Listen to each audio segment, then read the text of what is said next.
Speak now to Nihad Awad. He's the National Executive Director of the Council on American Islamic Relations and joins us via Skype from Washington, D.C.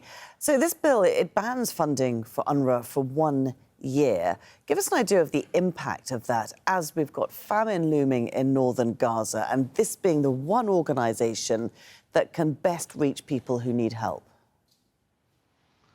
Yeah, thank you, Laura, for giving me the opportunity to share my thoughts on this.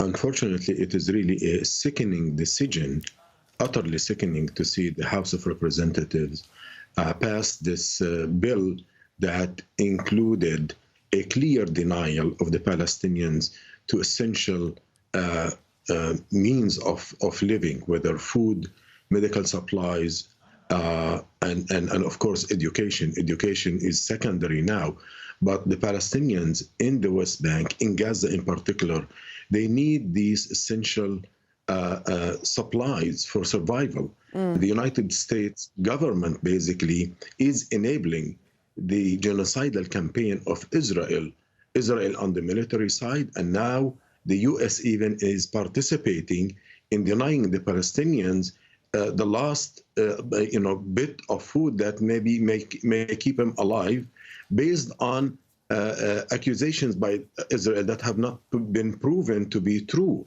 I myself, I'm a product of UNRWA system. I was born and raised in a Palestinian refugee camp in Jordan. I received food from the UNRWA. I received education.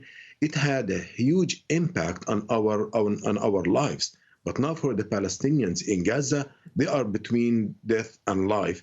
And already Israel is imposing a blockade. It's not allowing any food or medicine to pass through, despite the so-called pressure by the US or urging of the US or the international community. So in other words, unfortunately, this vote flies in the face of this administration that appears to be to the world that is pressuring Israel to pass the food and aid supplies, while the United States is crippling the main organization that has been there on behalf of the United Nations and the world community. So Nihad, I just wanted to jump in there because this comes after Israel accused a number of UNRWA employees of having ties to Hamas. This is something that UNRWA has denied.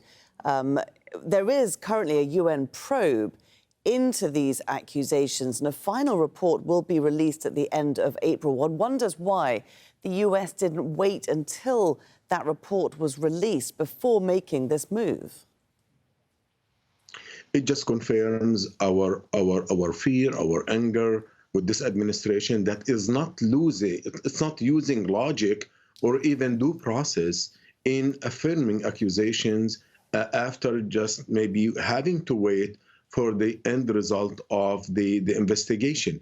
Not only that, Laura, this bill, the spending bill, included denial of the United Nations commission that's investigating Israel. In other words, the United States government, the United States House of Representatives, is impeding the ability of the United Nations to carry out its duty to investigate that particular claim. In other words, the United States is not interested in the it's not interested in the facts.